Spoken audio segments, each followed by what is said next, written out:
Welcome in, everyone, to the first mock draft of the 2022 NFL offseason. I call it the post-Senior Bowl edition. And I will say, in this post-Senior Bowl edition, there's a coincidence that I didn't notice happening until after it actually happened, if that makes any sense. And I'll tell you guys what it is in the conclusion. And I'm sure some of you will figure it out as well as you watch it. But this mock draft is one that I put a lot of work into, and it would not have been possible without you guys. Of course, in real life, we're all waiting to see what Joe Schoen and Brian Dable, what they do with the 9 picks that the Giants have. They've done a pretty nice job of putting together a coaching staff so far, and we just got to see them execute, bring in good enough talent here, and build this team once again. Dave Gettleman did leave us in a tough spot. He really did. And doing this mock draft, going through it, using all of our picks, realizing that we might not even have enough picks for our needs, really opened my eyes to, wow, we are in a tough situation right now. And I just hope that the new regime can get it together and put together a nice team for us. But enough of that, guys. That's enough of me talking. Let's just get right to the mock draft, and I hope you all enjoy it.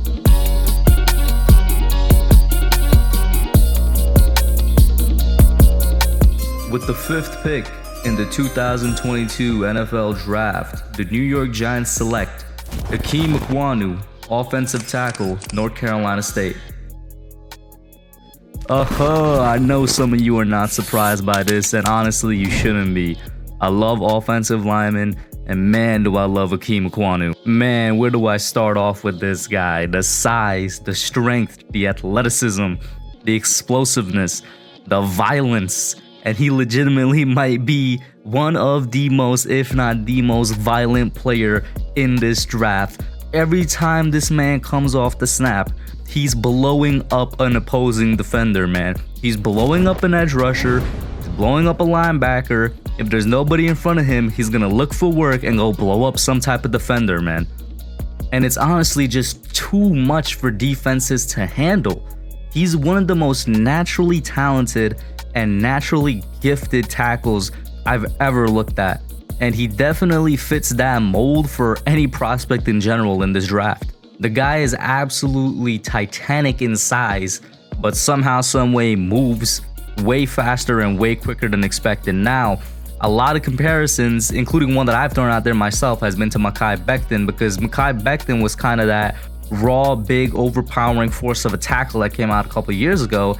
But unlike Becton, this guy Ikem does not have the issues with weight, does not have the issues with injuries. In fact, if I were to compare him to one of those really big tackles that come out that can move fast, it would probably be a guy like Orlando Brown Jr. I'd say he's an Orlando Brown Jr. type of tackle with the power and explosiveness of Mekhi Becton. He's simply amazing at all phases of the game, man. Pass protection, run blocking, when he's pulling, and man, when he's pulling or, he's moving from one side of the line to the other, you see how fast he is, and he straight up destroys whoever is in his path. He has the speed to get to the second level to block for a running back, no problem. And on the few times he messes up, and it is very few, the only things I've seen him legitimately not do correctly sometimes is he could overset in pass protection. Sometimes he goes out a bit wide. But guess what? There's a reason he's one of the best tackles in this draft, and it's because his course correction is extremely quick. He knows when he oversteps a little bit, and he knows how to take care of it. He literally takes one big step, covers like 3 yards in that step, takes his 2 hands infused with thunder and lightning, and booms the defender into the ground. I'm not kidding or exaggerating when I said he was by far the most fun player to watch this year, and I would be surprised if there's somebody that has just more pancakes than this guy. He's just always looking for work to do, man. He's extremely tenacious, always going at 110%. In fact, sometimes you could say he's a little too aggressive with how he approaches his game, because I'm looking at what he does. He'd push a guy into the ground, he'd continue push them into the ground, he'd come back up, talk some smack in their face, and I'm like, that's probably a penalty at the NFL right now. And from what I'm saying, I wouldn't be surprised if most of you think, all right, he's going to be a great power blocker. But the thing is, he has enough lateral mobility and finesse that I think he could legitimately fit in any type of blocking scheme. And yes, he is a bit raw. Yes, he does need to work on his technical side a little bit. I think mostly it's just flexibility at the hips and how he sets his base. But without question, he can both survive and thrive at the NFL level while he works on that technical side. And he's somebody that definitely looks like he could take to coaching as well. You hear nothing bad about the guy, and he's extremely smart. In fact, coming out of high school, he had an offer from Harvard. That man was going to get a scholarship, but of course, he elected to go to NC State to continue that football career. Now, I personally think his hand placement is better than what some people say, and they do seem a bit longer than what people say as well. There's a lot of talk about possibly shifting him into a guard position, which reminds me just so much of Rashawn Slater last year, and I think that it would be a Rashawn Slater type situation because I believe that he can be an NFL tackle. I don't see the reason to move him in at guard. All his problems are coachable, all his problems are fixable, and they're not even that big of problems. If you take a guy like this and you simply improve his fundamentals right off bat, he's gonna be one of the top 15, 16 tackles in the league. I guess really the only other thing I have to add about him is that his forte is definitely in run blocking, but I think that's mostly because that's kind of what NC State's offense was based on, and trust me, he's not a slouch in pass blocking at all. But I will say, if he comes to the Giants, I think that he has the potential to be our best run blocker right off bat. And man, oh man, I can't wait or imagine what it would be like to have Andrew Thomas on one side and Ikem Ekwonu on the other side. With the 7th pick in the 2022 NFL Draft, the New York Giants select George Karlaftis, edge rusher, Purdue. Now here we have another guy that I love a lot, and if you've been following the channel for a while, you probably expected this pick as well. But for some reason, he is a controversial prospect in the draft. You got people all over the place with him, and I'm gonna try and dispel some misconceptions that a lot of people have about this guy simply because they haven't watched him play. And I encourage everybody to go and just turn on his tape and watch him. The first thing they see is his size, 6'4", 275, and they think of a classic or traditional defensive end at the NFL level, maybe not that fast, somebody that's definitely going to be a hand in the dirt guy. And that's just not what Karlaftis is. First of all, talking about the hand in the dirt part, Purdue made this man rush the passer while standing up tons of time. I could count almost as much as times he was rushing standing up as he was with his hand in the dirt. And he is anything but slow, extremely explosive, and there's a difference between the type of explosive that Karlaftis has, is the type you're looking for at the NFL level, and the type that most college players have. Most guys only have that first step. This man, George Karlaftis, has a first, second, third, fourth, and sometimes even fifth step off the line of scrimmage with his explosiveness. And in those first 3, he covers a lot of ground. With those next 2, he's still covering ground, but he's using it to push offensive tackles back or to overpower them. And yes, he's definitely a power rusher, but that does not take away from the fact that he has the potential to become a good speed rusher at the NFL level as well. And I'll get into that in a second. But he is the best power rusher in this draft class, no question. And like his school's logo or mascot, the Boilermakers, the dude is like a train, non-stop motor and tireless effort. He always keeps his legs churning and he bulldozes through whatever's in his path. I've seen him knock tackles straight to the ground. I've seen him straight up walk them back into their QB's lap. I've seen most of the time he always has this great inside move that has led to a good amount of his pressure and sack. And speaking of his inside move, let me talk about his moves in general, his hand placement and his technique, which he excels at all of those things. It's like having stun batons for hands. The amount of force he could generate in just his windup, and sometimes when he's knocking on a lineman's upper body, you can see that effect. But like I said, let me get into this hand technique real quick. And this is another reason, or probably the most important reason as to why I think he's going to be extremely successful at the NFL level. He has a legit bag of moves. For example, Azeez Ojulari last year, right? Azeez is kind of the opposite of what Karlaftis is in terms of coming out the draft, which is why I think he fits so well with the Giants. I think he complements Azeez well. But Azeez was that raw dude, right? He has a little bit of power to him, but he has speed more so, and he was somebody that you needed to work on with his potential. And he had, I think I remember it was just a one-chop move that he relied on a lot. Obviously, dude had 8 sacks, so he definitely developed something else. With George, it's the opposite. He has like 4 or 5 different moves that he could use on tackles. He has counters for their counters. You name it, he got it. You got swipes, chops, spins, jabs, bull rush, any type of traditional moves. He has it all and more. And the guy is deceptively flexible and slippery. I've seen some scouts say that they think flexibility might be a problem for him, and I just don't see it because at Purdue, as like their legit #1 threat on the line without question, he's faced a lot of double teams throughout the years, and he's overcome those by being slippery and flexible, by trying to make himself smaller, flipping those hits, getting through it, finding that crease, getting penetration, which is the thing that he's a master at. This also definitely comes in handy in the run game, which he does need to improve upon a little bit, I think. When I look at him, I just see a pure pass rusher. Even with that, he has all the tools necessary to improve in every other part of his game. The only knock I really think you could put on this man is that, yeah, he's probably not going to be out there in coverage. But when you got somebody that's going to be a legit threat to sack the quarterback every time he's out there on the field, you keep him out there on every down. And going back to the speed thing really quickly to wrap this up, I do think he could develop that part of his game really well, especially for his size. The power in his legs lead him to get some sacks using a lot of outside moves. And when he was at the high school level, he was a pretty good athlete. He was track and field star, and he was a state champion shot putter. So the tools are there, and this guy is my edge 3 for a reason. With the 36th pick in the 2022 NFL Draft, the New York Giants select Zion Johnson, inside offensive lineman, Boston College. Let me start this off by saying something that applies to both Mr. Johnson here and the previous pick, Karlaftis. Both of these guys elected to return to school last year in order to improve their game, and man oh man did it pay off. That just shows you that they're good self-evaluators and they know when they need to put in extra work, and they're not scared to put in that extra work.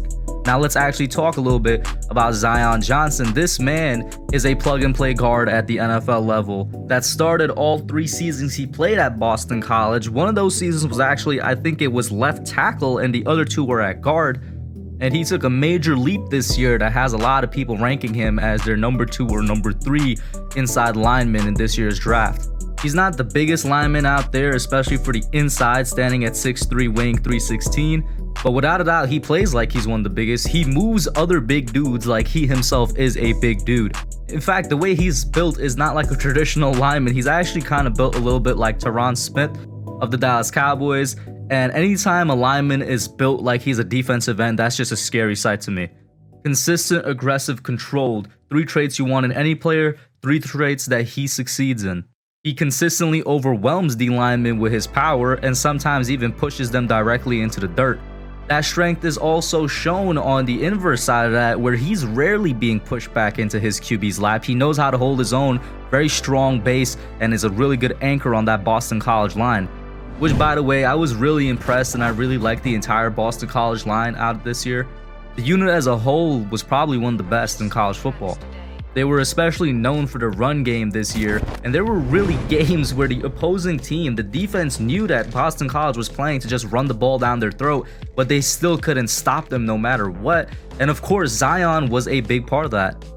In addition to being that anchor and having really good power, he's also really good at directing linemen and linebackers, whoever's coming at him, away from the quarterback. And now I do think his pass protection definitely was helped out by that one season he started at tackle. The guy has great body control, he always has good posture and plays with nice pad level. He knows the game of leverage, and you combine all of that with his power, and it's a recipe for being rarely caught off balance. Now, he is really good in the run. I mentioned that Boston College's line in general, that's where their forte lies, and in fact, it was the best part of his game up until this year, in my opinion. He took such a huge leap in his pass protection this year that part of me wants to say that is in fact his better trait. He got that hand placement down, he has that lateral quickness and mobility, the shuffling, the punching. He's just become a really good technician in the game. And this goes back to the very first thing I stated about him, which was he made that decision to go back to Boston College. He did not elect to go to the NFL draft last year, and it paid a lot of dividends. He recently just showed out at the Senior Bowl as well, both in the drills and the game, and he did actually take a couple snaps at center. I guess the scouts wanted to see how he would deal there. And talk about a hard worker, he spent extra time after drills were over, after games were over, to do more work at the center, to work on his snapping. And trust me, that is something that teams are going to take notice of.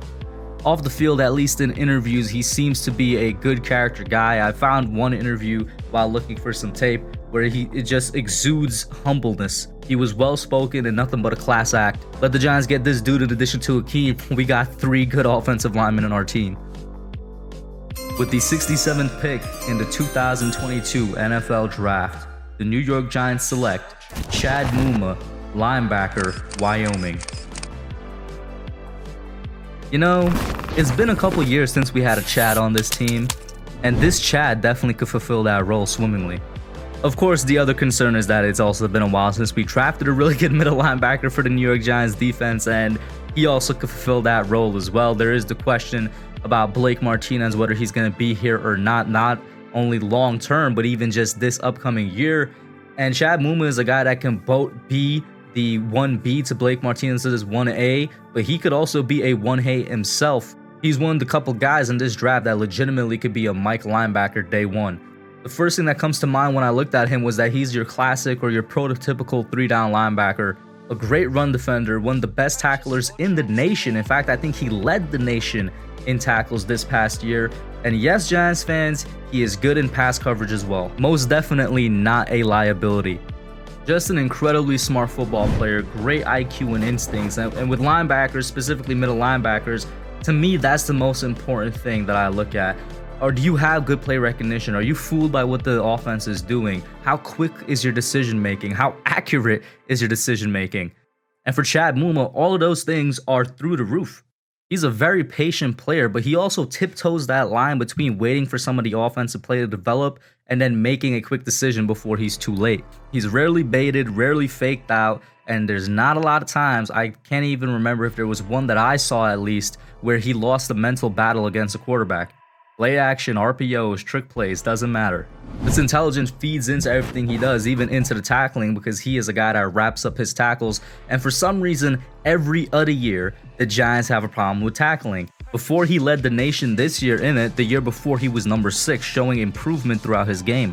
Of course, he's extremely rangy as well. He has nice short area quickness and explosiveness to help him cover that ground to get to players. And even better than that, the angles this guy takes while running down players, it's like turning on a heat-seeking missile and pointing it to whoever has the ball. They're extremely calculated and precise, and we saw this at the Senior Bowl as well. I think he chased down Malik Willis, and in that play, I think he covered the entire width of the field to get to Malik. He also knows how to navigate through a lot of traffic, and his build helps him out with that as well. He's not like skinny dude, he's not a small guy. Now for probably what everybody was waiting for, the coverage, and the instincts I mentioned really come in handy here. In fact, he was also a safety before he was a linebacker, and it shows, especially when he's in zone coverage. He knows where the soft spots are. He knows to keep his eye on that. His study of game tape and film shows up on camera because he knows tendencies of the other players. In man as well, he's going to be good. Now, he's not going to be great, but he's going to be good enough, I think, to cover some running backs, tight ends, not the elite dudes, but most of them. And he did rack up 3 interceptions this past season, 2 of them being pick sixes. A note on that man coverage, I'm basing that off of the speed I see him playing at during his games, because whenever he was called upon, it was mostly in the zone. Now, this guy's a very, very, very local leader on the field. Without a doubt, he's the quarterback of Wyoming's defense, and he translated that to the Senior Bowl as well. You know, a knock a lot of people would have on him, and just anybody coming from small schools, is the competition he's playing against. Well, that was not a problem when he played against those tougher competition in the Senior Bowl and when he was commanding that defense. And guess what, guys? He led tackling in the Senior Bowl as well. Somebody that I really hope sticks around in this 3rd round, because I could see him as a riser as we get closer and closer to the draft. With the 81st pick in the 2022 NFL Draft, the New York Giants select Jamari Salyer, offensive guard, Georgia. So I took 3 offensive linemen in the draft with 3 of our first 5 picks in the top 100 picks. And honestly, you guys know that I'm a big fan of the offensive linemen. But when I looked at this draft and I saw that we have 5 picks in the top 100 and that the line needs like 4 starters, now part of me just wants to draft lineman after lineman after lineman, but I know that's not realistic and it's not at all conducive or efficient to building a proper team. However, it was a great opportunity to try and fill in as many holes on that line as possible. So that's why we have Jamari Salyer here. And this guy, just like Zion Johnson, is going to be somebody that I think you could plug and play at the NFL level day one. Now, Salyer did play left tackle for Georgia, this past year, and he's been a starter for them that has taken snaps at actually basically every position on the line: tackle, left and right guard, and I think maybe center. I'll have to double check on that, but he's been all over the line. At 6'2", 325 pounds, the dude is huge but stout and a little short. Built like a fridge is the comparison I've seen a lot, and I tend to agree with it. So I definitely see success coming his way when he shifts inside at the NFL level, and not necessarily by staying out there at tackle. Of course, he's coming off a great championship winning season with Georgia, and he had a lot to do with it, especially came playoff time, where he kind of went viral for pancaking Aiden Hutchinson. I don't know if you guys remember that, but that clip was shown around quite a bit, and that wasn't the only play where he beat Hutchinson that game. So without a doubt, I mean, he played at Georgia, but without a doubt, he could punch with the best of them at that next level.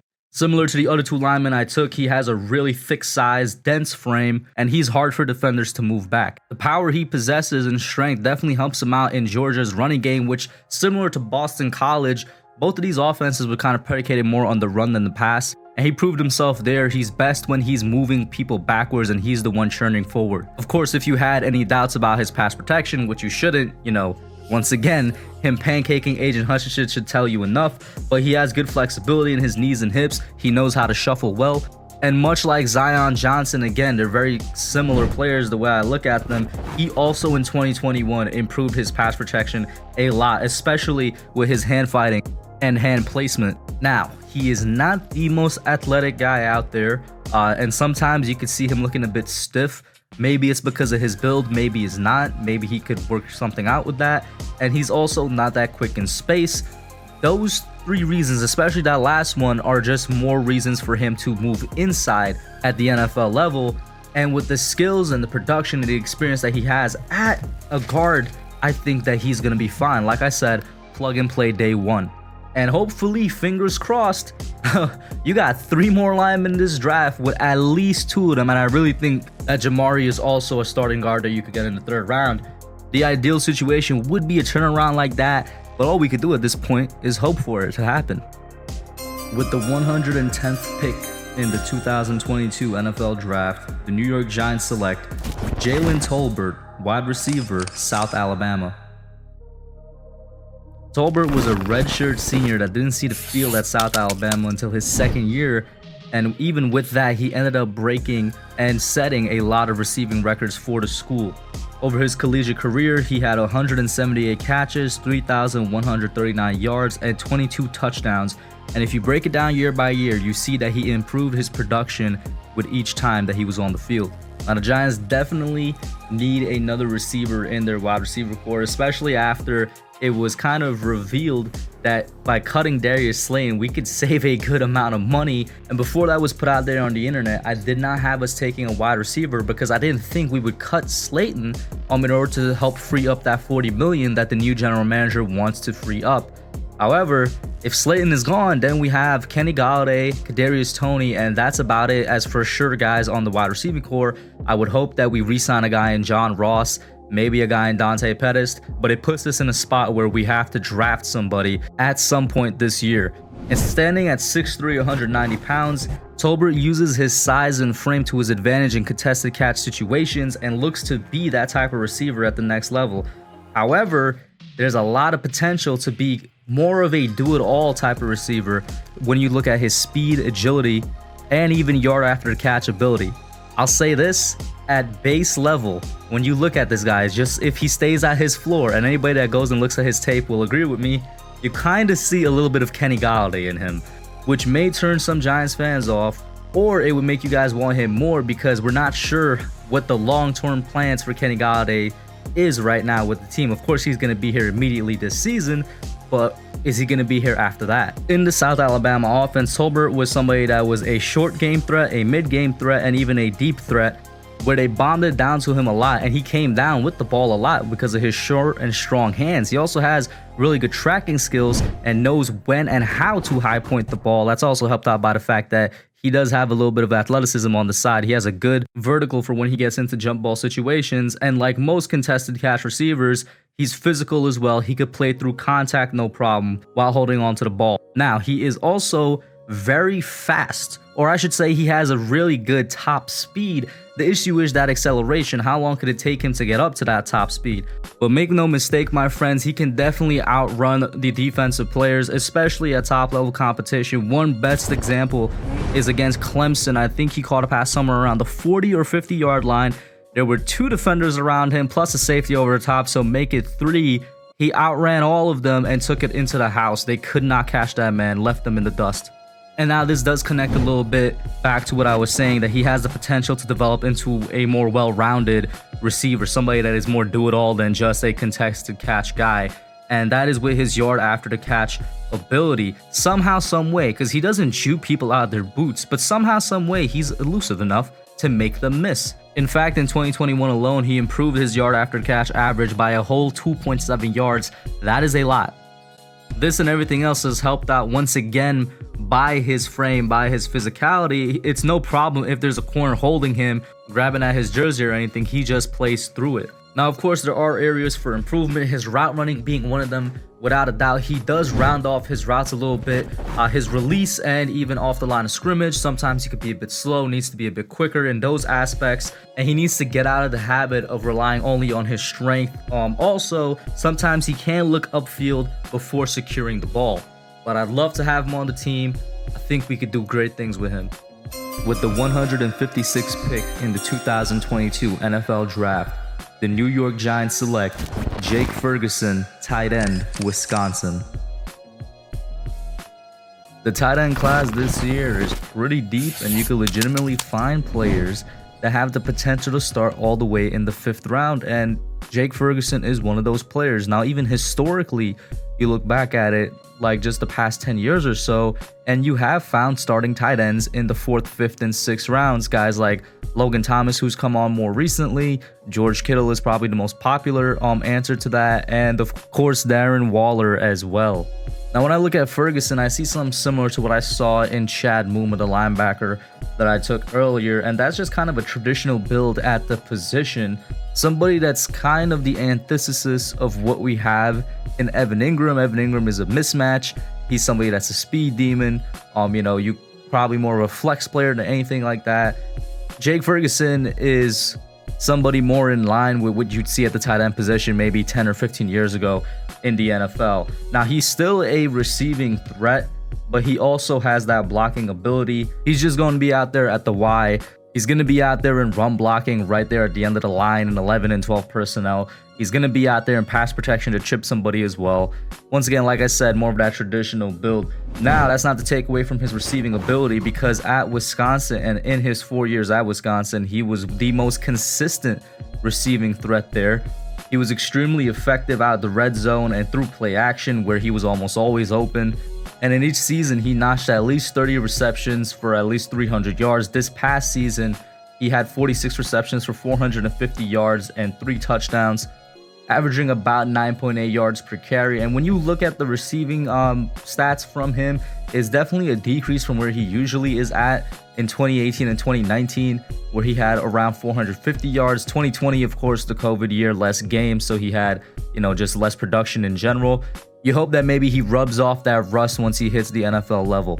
But he was very efficient as a receiver, man. Great concentration, great size, great hands, 6'5", 244. He could play through tackles. Not a slouch there. He's been used all over the field as a receiver and in pre-snap motions. He's been in the slot. He's been out there in his hand in the dirt. He's even been at fullback. He's shifting a lot. And he's a very, very solid blocker, especially against linebackers. He's been called upon a lot in pass protection, a good amount in run blocking, specifically power run blocking. I think Wisconsin had a lot of those bigger personnels out there. However, I will say he does need to improve or gain strength in that pass protection, because I don't think at the NFL level he could handle himself against a defensive end one-on-one. Not that there's many tight ends who can. As of right now, he'd probably be best as a help blocker in pass pro, but hopefully he could improve upon that with it. And in the Senior Bowl, he did show out in all 3 phases of his game. He had a really nice sliding catch and touchdown reception that was a lot of yards after the catch. He had a great key run block for Jerome Ford on where Jerome Ford rushed in for a touchdown. And in one-on-one protection drills, he did manage to beat out a couple linebackers. With the 172nd pick in the 2022 NFL Draft, the New York Giants select Jerome Ford, running back, Cincinnati. With NFL caliber talents like Ahmad Sauce Gardner and Maya J. Sanders on Cincinnati's defense, and even a QB that's been catching a lot of people's eyes these past couple of weeks in Desmond Riddler on the offense, it would be pretty easy to overlook Cincinnati's bell cow back that was a mainstay of their offense in Jerome Ford. Standing at 5'11", 220 pounds, this man, when you look at him, is just a pure runner of the football. That's all he does. And with how effective he was doing it this season, it's all he needs to do. Now, I'm not sure what it is with me and Cincinnati running backs. If you guys remember, back in 2019, I believe, I was a fan of Cincinnati running back Michael Warren, who at the time held their school record for rushing yards. And now Jerome Ford this season came out here and broke it. He had 215 rushing attempts for 1,319 yards, 19 touchdowns with a 6.1 yard per carry average. Very impressive on a Cincinnati team that impressed a lot of people. I believe they went 13-0 during the regular season. They lost against Alabama in the playoffs, and even against that defense, he put up 77 yards. Jerome has the skills and talent you want to see in a running back. A guy that could run up the middle and through tackles, through linemen, shaking and brushing them off before hitting a nice top gear where he just leaves defenders in the dust. And he's done this quite a few times, or sometimes he just sees a hole and then he's gone. His vision is spectacular along with his patience. He'll spend a couple seconds behind a lineman if needed to try and see if a hole opens and then go through it. If it's taking a little bit too long, that's when he'll just try and force his way through. Definitely a downhill runner, but he has a speed and agility that's akin to a little bit more of an elusive back, but he won't be an elusive back at the NFL level. He'll definitely be great in short yardage. He could bounce it outside if needed, and when defenses underestimate him, he's a threat for a touchdown. This is somebody that can be an amazing 1B to Saquon's 1A, or if the Giants want to take a chance on him, pair him with a really good running back coach, give him some time, and he could develop into a 1A of a running back by committee type system. Now, you guys know how NFL and running backs work in the NFL draft works. You could get these guys basically anywhere. So don't be surprised when yet another running back kind of comes out these late rounds and has a great first season. What Ford needs to improve upon is his receiving skills. He hasn't really been tested in that area because once again, he's just been so good in the run. And his blocking skills, he's very willing blocker, but he'll have trouble with extra pressure and blitzes. Just have him in there to chip. With the 180th pick in the 2022 NFL Draft, the New York Giants select Tariq Carpenter, defensive back, Georgia Tech.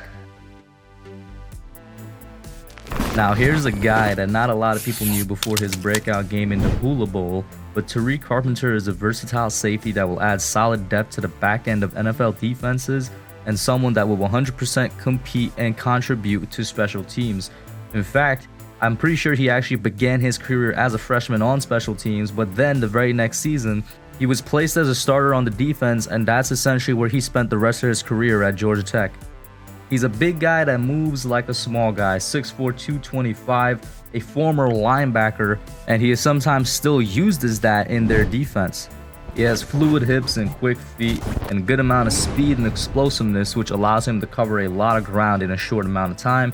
He also has good control of that speed and knows when to stop on a dime and turn around. He is a really good tackler, and he's helped out a lot by his frame and size, specifically the long arms, and he knows how to securely wrap up a tackle. Now, before I say the next part, I would like to say that he is really good at what he does, and that is being a safety. At the NFL level, I think that's where he'll best fit, and maybe he could be a Julian Love type guy that sort of goes in between that safety and cornerback role. But at the college level, the Yellow Jackets use this man all over the field, and he proved to be very versatile. In fact, they've used him at middle linebacker, outside linebacker, safety of course, and even as a press man corner. And once again, in that Hula Bowl game, you saw them do that a lot. Off the field as well, he has the correct mindset and mentality, one that of a hard worker. He was told at one point that he makes a solid case to be a late round pick, and his response was, "I just need to keep my head down and keep grinding." Now, it's always good to get secondary depth, and we're not sure what this secondary is going to look like just a couple months from now, but Tariq Carpenter would be a good addition to it. So there it was, mock draft version 1.0 of the 2022 NFL offseason. You guys let me know what you think. 7 full rounds, 9 full picks. I tried to throw in a little highlight there for each player as well. A little bit of different design from last year. I've been kind of obsessed with this paper effect that you even see me behind the green screen right now, running with it. But put your thoughts down below. Let me know what you think. If you're watching it through a premiere, put your comments right here. Who would you have taken? What pick was your favorite? And was there a position that I didn't take that you probably wanted to see? That's it for now, guys. Once again, would not have been possible without you guys. A big shout out to the members as well. Love you all, and I'm out.